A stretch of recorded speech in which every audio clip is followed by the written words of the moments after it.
Bonjour à toutes et à tous. En tout cas, nous sommes très heureux de vous savoir à l'écoute de nos programmes. Nous sommes avec la sœur Danielle Rosière. Elle est religieuse Xavier. Elle est la coordonnatrice générale nationale du réseau Talitakou qui se cherche des partenaires pour pouvoir utilement aider à lutter contre la traite des personnes. C'est avec beaucoup de plaisir qu'on la reçoit dans nos émissions. Aujourd'hui, elle souhaite partager avec nous un autre pan de la situation, la culture et la traite. Je vais dire, pour ce que je comprends de votre thème, sans vouloir le traiter, sans avoir l'ambition de vous couper l'herbe sous les pieds, on parle de quitter la Côte d'Ivoire, son pays d'origine, pour un autre pays et se retrouver dans un pays maghrébin. On parle d'aller se retrouver en Europe, on parle d'aller se retrouver ailleurs. Mais ici, en Côte d'Ivoire, même sur le territoire, on peut partir de son village pour échouer à Abidjan. On peut partir de son village pour échouer dans une autre ville qu'à Abidjan. Et sans le savoir, on peut tomber dans le même piège. Ma sœur, nous vous écoutons. Je suis impatient de savoir ce que vous avez préparé pour nous. Et puis après, on passe aux questions. Très bien, merci Bonjour, ma sœur. beaucoup. Bonjour, M. Kipré. La dernière fois, je vous ai parlé de la migration externe, comme vous venez de dire. On quitte son pays, on va ailleurs. Il y a aussi une migration interne. On ne quitte pas son pays, mais on quitte son village ou on quitte sa ville pour aller ailleurs. Et on peut tomber aussi dans une situation assez désastreuse. Alors, je voudrais vous parler de ces petites filles ou jeunes filles que l'on emploie dans les maisons. Je sais que c'est un sujet très délicat. La première fois que j'en ai parlé à un ami comme ça, on était en voiture, il m'emmenait à une réunion, et je lui ai dit, voilà, je milite à Talitakou, mais on a choisi de parler des servantes domestiques parce qu'il y a un problème. Il m'a dit, ma sœur, là, vraiment, vous êtes en train de toucher quelque chose qui est culturel, qui est notre tradition. Et il n'y a pas de mal dedans. Alors, cela m'a fait réfléchir et je me suis dit, eh bien, je vais essayer de voir et de traiter un peu ce sujet. Comment on peut passer d'une bonne tradition, d'une donnée culturelle positive, à une situation de traite, c'est-à-dire une situation d'exploitation. Alors je dirais qu'au niveau traditionnel, de nombreuses familles en ville font venir des petites filles du village. Et ces familles les prennent en charge. La petite fille, en contrepartie, aide aux travaux domestiques. Ce sont des petites sœurs, des nièces, etc. Dans le meilleur des cas, les familles les traitent comme leurs propres enfants. Les envoient à l'école, leur donnent une certaine affection. La petite rend des services à sa mesure. Rien d'anormal dans tout cela. C'est un cas de solidarité. Ça peut être aussi des parents, qui ne peuvent subvenir aux besoins de tous leurs enfants et qui les confient à des familles amies. Des parents qui acceptent d'accueillir ou qui même souhaitent accueillir leurs enfants sans rien réclamer en contrepartie, pourvu qu'on s'occupe de l'éducation de leurs enfants. Et nombreux sont les enfants qui sont accueillis, à qui même on va donner un nom, et que l'on prend à cœur de bien élever. Donc, le peu que j'ai saisi de cette coutume, même si je ne suis pas très bien placée pour en parler, mais j'ai essayé de me faire un peu superviser avant de prendre la parole ici aujourd'hui, il s'agit en quelque sorte d'une adoption sans nom, une valeur sociale. Des nièces qui deviennent des filles. D'ailleurs, on les appelle mes filles. Ça, c'est le cas répandu traditionnellement. Il y a d'autres situations, d'autres cas. La fillette a un statut autre que les enfants de la famille. C'est une petite bonne. Elle ne va pas à l'école, elle est nourrie, logée, moyennant des travaux. Il me semble que c'est la majorité des cas maintenant. Mais plus récemment, Des personnes ont perçu qu'il y avait dans cette situation une source possible de revenus. Des dames, on dit souvent des tantilles, vont au village, négocient le départ de petites filles en ville, moyennant une promesse plus ou moins trompeuse de les scolariser et d'en prendre soin. Les parents sont contentes. On les décharge, les parents sont contents, on les décharge. Ça aide beaucoup des familles nombreuses en difficulté. Mais voilà qu'arrivés en ville, ces enfants sont placés dans des familles qui vont les faire travailler moyennant un salaire plus ou moins important, versé à l'intermédiaire. On peut dire que les petites ne voient pas la couleur de l'argent. Mais les patronnes, puisque patronne il y a, elles se disent qu'elles payent et que c'est leur bonne et qu'elles ont des droits. En général, elles ne savent pas comment ça se passe réellement. Ces enfants sont plus ou moins bien nourris, logés, et manquent parfois du nécessaire pour leur entretien. Un peu d'argent pour leur savon, leur pommade, leurs petits besoins. Et la manière de traiter va dépendre du caractère de la personne qui les a embauchés. Et de la part de ces patronnes, donc de l'autre côté, j'entends souvent ces plaintes. Elles ne savent rien faire. Elles le font mal. Elles ne s'occupent pas bien des enfants. On ne peut pas leur faire confiance. Elles s'en vont très vite. À la première occasion, elles s'en vont. La dernière fois, vous m'avez parlé d'une nounou qui était partie comme ça, sans rien dire. Mais j'ai envie de dire à ces patronnes, est-ce qu'on tient compte de leur âge, de leurs désirs et de leurs besoins personnels? Est-ce qu'on n'hypothèque pas leur avenir? Et dans ces derniers cas, de la dame qui reçoit de l'argent en contrepartie de ce qu'on ne peut appeler que d'un trafic, est-ce qu'on ne va pas parler alors d'exploitation et de traite? Pourquoi? Je rassemble des éléments.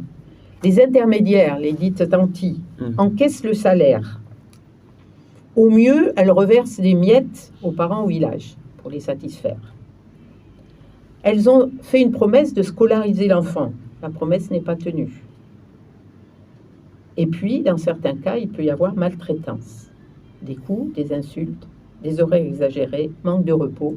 Et, on n'est pas encore parlé, il peut y avoir maltraitance sexuelle, abus sexuel. Dans ces cas-là, on peut alors parler d'exploitation, de traite, de non-respect du droit de l'enfant, de non-respect, ici, disons, de la loi ivoirienne, qui détermine l'âge minimum pour le travail des enfants. Si je ne me trompe, vous pourrez me le préciser, c'est 15 ans après la scolarisation obligatoire. Alors voilà des cas de figure, quand on en prend connaissance. Est-ce qu'on peut rester indifférent? Première question. Et qu'est-ce qu'on peut faire? Ce qui m'est venu comme ça un peu rapidement, il faut pouvoir prendre des renseignements sur la réalité de la situation des enfants. Donc, gagner la confiance de ces petites filles, ces jeunes filles, consulter, vérifier auprès des voisins. À nous d'identifier le cas, de bien s'informer et, dans la mesure du possible, orienter l'enfant vers des personnes qui vont pouvoir l'aider. Je pense d'abord aux services sociaux qui sont faits pour cela. Éventuellement, en allant plus loin, il faudrait arriver jusqu'à dénoncer aux autorités compétentes ce qui devient une obligation légale s'il y a atteinte sexuelle. Là, je voudrais ouvrir une parenthèse. Actuellement, on est très sensibilisé sur les abus sexuels et la loi nous dit que nous sommes complices si nous ne dénonçons pas une situation d'abus sexuel. Donc, il ne s'agit pas de est-ce que je peux, il me faut le faire.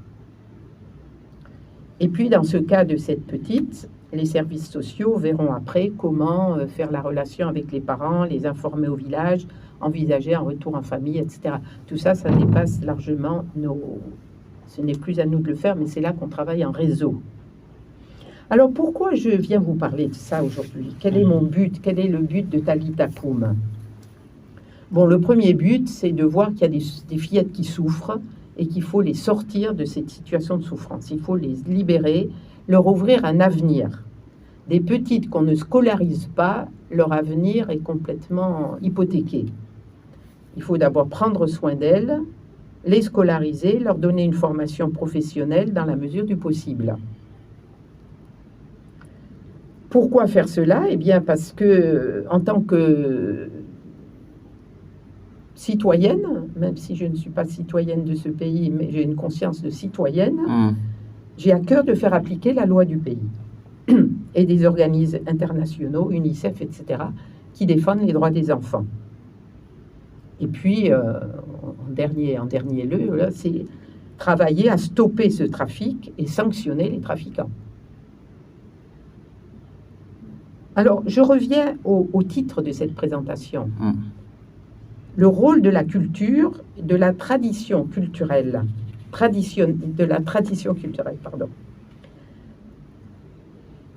Alors, d'après ce que j'ai pu comprendre, il faut arriver à délimiter ce qui est placement familial, avec un souci de l'éducation de l'enfant. Des parents prennent leurs neveux, leurs nièces, pour leur donner une éducation, leur donner de l'affection, parce qu'ils n'ont pas d'enfants ou pour d'autres raisons, des choses très louables. Et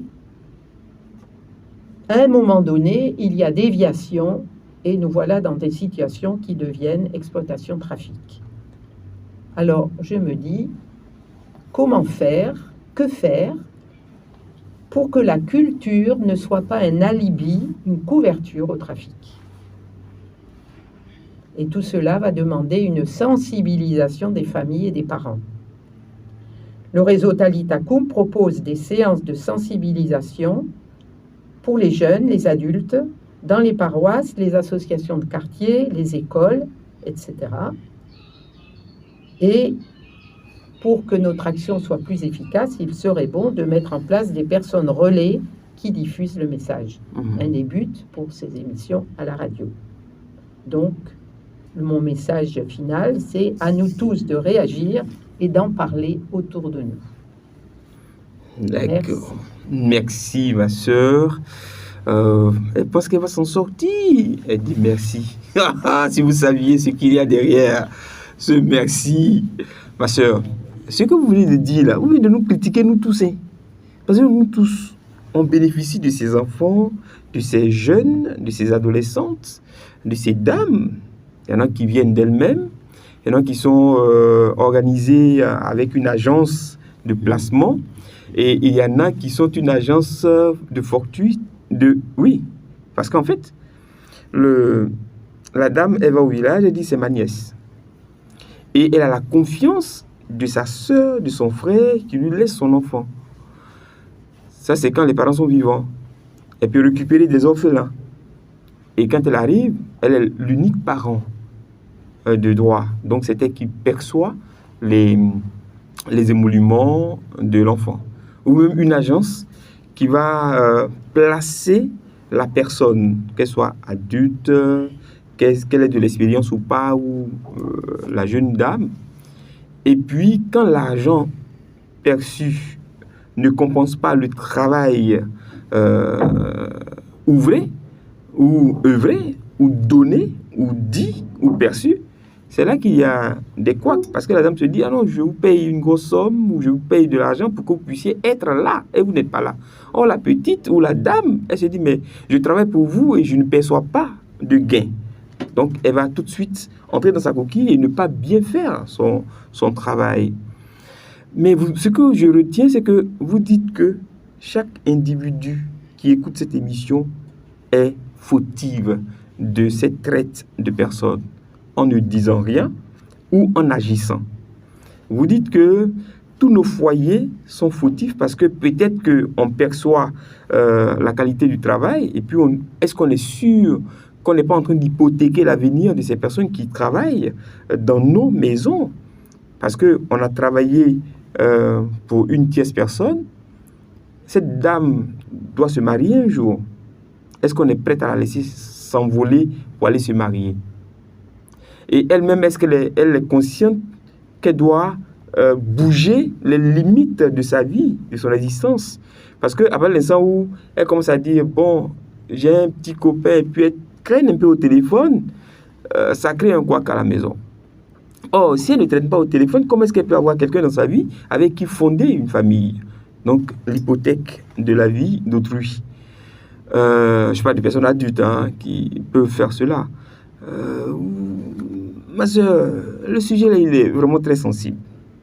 Question. Qu'est-ce que je fais? Qu'est-ce qu'on fait? Qu'est-ce qu'on doit faire si on est donc indexé? En tant que patronne? En tant que patronne, en tant que ouvrier, ou en tant que nounou, ou en tant qu'observateur. Parce qu'on a besoin de personnes pour nous aider à la maison quand même, des aides de maison. Oui, c'est un réel problème. La personne n'a pas de formation, elle n'est pas allée dans une école d'hôtellerie pour prétendre à... Donc, voilà. Elle arrive, vous lui dites, qu'est-ce que vous savez faire? Qu'est-ce que vous voulez faire? C'est là qu'elle vous dit, elle vous sort, je ne sais pas faire grand-chose, mais je peux tout faire. Je suis prête à tout apprendre. Donc là, la personne devient coach. La patronne de maison va l'aider, va l'instruire, va l'orienter. C'est le meilleur des cas. D'accord. Elle va lui apprendre à avoir la même saveur que la maison. Parce qu'elle vient aussi avec sa façon de préparer. Non, moi, mon riz, on ne le prépare comme ça. Moi, mon foutu, on ne le prépare comme ci. Donc, quelque part, en tant que patronne, mais si je mens, dites que je mens. Si je dis vrai, il faudra venir avec des questions pour aider la sœur à nous aider à s'entendre. Donc, elle se dit, je lui donne une formation pour qu'elle puisse mieux me servir. Au nom de cette formation qu'elle a donnée, qu'on peut oublier facilement, tout de suite, en réclamant ses droits, elle va exiger d'elle un certain comportement, une certaine attitude, qu'on va appeler peut-être maltraitance. Mais aussi, ça peut ne pas être de la maltraitance, parce que la maltraitance peut être verbale, physique, et vous avez dit même sexuelle. Mais le plus simple, quand ça ne va pas exister, ça va être de l'ordre de l'impolitesse ou du manque de respect, de considération de la patronne, même dans nos structures. Quelqu'un vous emploie à Radio Espoir, il attend de vous un certain comportement. Vous n'êtes pas à l'heure, tout de suite, ça va saigner. Et il vous demande d'écrire un papier, vous n'écrivez pas comme il se doit, ça va saigner. Donc, c'est pas transitif au foyer seulement, mais c'est partout pareil. Si vous ne faites pas bien ce pourquoi vous êtes payé, si vous ne payez pas bien votre salaire, il y a tout de suite un comportement contraire qui arrive. Faisons bouger les lignes, faisons bouger les frontières, mais on fait comment? Alors justement, on fait comment? Moi, je vais vous proposer 2 solutions. Merci, ma sœur. Qui ne sont pas évidentes. Oh. La première chose, si vous voulez quelqu'un à la maison qui sache bien cuisiner, qui sache s'adapter à vos goûts, qui sache bien s'occuper des enfants, eh bien, prenez quelqu'un qui a des compétences, qui a été formé et qui va bien faire son travail. Mais il y a 2 conditions. D'abord, il faut qu'elle ait l'âge de travailler pour avoir eu la formation. Et puis, il faut qu'elle travaille dans des conditions normales et légales. Alors, Monsieur Kipré, je vous dirais, je vais faire bondir les maîtresses de maison qui m'entendent. Un employé de maison a droit à un salaire, le salaire fixé par l'État, le salaire minimum, le SMIG, qui vient d'augmenter un petit peu. Et déjà, dites-vous qu'avec le SMIG à Abidjan, c'est difficile de vivre. Vous me direz, il y a des compensations, la nourrir, ça. Bon, là, vous négociez avec la personne. Donc, je dis, la solution, c'est de prendre une adulte compétente, formée, et vous la payez. Il n'y a rien de plus simple, mais c'est très compliqué. Parce qu'on me dit... avec le salaire de monsieur, madame doit travailler un peu. Alors, il y a plusieurs cas de figure. Soit les deux, le problème actuel, c'est souvent j'allais dire, le travail des femmes. L'entrée dans la vie professionnelle des femmes. Ce qui fait que, eh bien, il y a beaucoup d'absence de la maison. Le papa n'est pas là, la maman n'est pas là. Et il faut que quand les parents arrivent, il faut qu'on trouve de quoi manger. Il faut accompagner les enfants à l'école, il faut s'en occuper. Donc, on a besoin de personnel de maison quand les deux parents travaillent. Sinon, dans la tradition, la femme était à la maison, elle faisait le travail des maisons, elle allait à l'école, et monsieur travaillait et rapportait le salaire. Bon, maintenant, on a changé. Ça, c'est une chose, c'est le meilleur des cas, mais on me dit, on ne peut pas payer un salaire. Bon, des fois, la maman, elle a un travail, mais ce n'est pas un travail professionnel. Elle passe sa journée au marché, donc elle est loin de la maison, mais elle ne gagne pas beaucoup. Et s'il faut payer un salaire, ce n'est pas possible. Donc ça, c'est assez compliqué. Il y a une autre solution, mais qui n'est pas encore bien développée. Mais moi, je pense que c'est un avenir. Et je m'adresse aux jeunes qui cherchent à faire de l'auto-entrepreneuriat. Je pense qu'aujourd'hui, il faudrait ouvrir des crèches. La ville d'Abidjan a besoin de crèches, et pas elle. S'il y avait des crèches qui puissent accueillir les enfants, ceux qui ne vont pas encore à l'école, ou ceux, je ne sais pas, les jours où il n'y a pas école, eh bien, à ce moment-là, ça résout en grande partie le problème de la garde des enfants. Mais vous allez me dire, oui, mais la crèche, c'est payant. Donc, on retombe dans ce problème. Mais on n'a rien sans rien, hein. On ne peut pas élever des enfants sans rien, c'est compliqué, je le sais. Mais soit embaucher normalement, soit envoyer les enfants à la crèche, moi je pense que ce sont les solutions d'avenir. Maintenant, il va falloir trouver une transition, et là, personnellement, je ne peux pas faire de miracle, je ne peux pas être prophète en ça, je ne peux pas vous dire. Mais il faut trouver des solutions qui ne soient pas sur le dos d'enfants dont on a dit plusieurs fois on hypothèque l'avenir et que parfois on maltraite, et ça on n'a pas le droit. Et quand je pense que les mamans qui certaines fois, peut-être qu'elles maltraitent pas vraiment, mais en tout cas elles traitent pas en toute justice leurs employés de maison, elles vont ensuite à l'église, elles prient, elles font des tas de groupes de mamans en paroisse, parce que je crois que beaucoup ne sont pas malveillantes, mais elles ne savent pas que ce qu'elles font, d'abord, n'est pas légal. Donc, un jour, il y aura des contrôles et ça va chauffer. Et comme vous disiez tout à l'heure, le terme est très fort, ça va saigner. Enfin, j'espère pas, mais le terme est très fort. Mais voilà, je crois qu'il faut que de plus en plus, la Côte d'Ivoire fasse respecter sa légalité. Et ça, c'est l'affaire de tous les citoyens et de toutes les citoyennes. D'accord. Si on revenait sur le thème avec celui de la culture, qui fait que la dame va chercher naturellement sa nièce au village, et puis elle arrive. Elle a toute la confiance de son frère, de sa sœur, des parents de la petite ou de la jeune dame, qui elle-même veut travailler parce qu'il faut qu'elle s'occupe d'elle. Elle n'a pas envie de vagabonder, elle n'a pas envie d'avoir une vie de perversité. Donc elle dit, je veux travailler, tanti, amène-moi à Abidjan, amène-moi à Yamoussoukro, je veux travailler. Donc la tata ou la tanti n'a pas forcé, elle a aidé. Elle veut aider sa nièce. Quelquefois, ce n'est pas sa nièce, mais comme on est du même village, on dit c'est sa nièce. Et ils arrivent là, et puis elle se met à travailler. C'est là que tout se complique. On va peut-être revenir dessus une autre fois dans une autre émission, parce que ça fait trop de questions. Pour l'heure, on va digérer ce que vous nous avez dit. Ça bout dans la tête actuellement. On se rend compte que nous sommes tous coupables et on a envie de dire stop. Cherchons à stopper tout cela, ou cherchons à améliorer tout cela dans le bon sens. Merci ma sœur d'être passée nous informer et nous réveiller un tout petit peu. Que Dieu vous bénisse. Amen.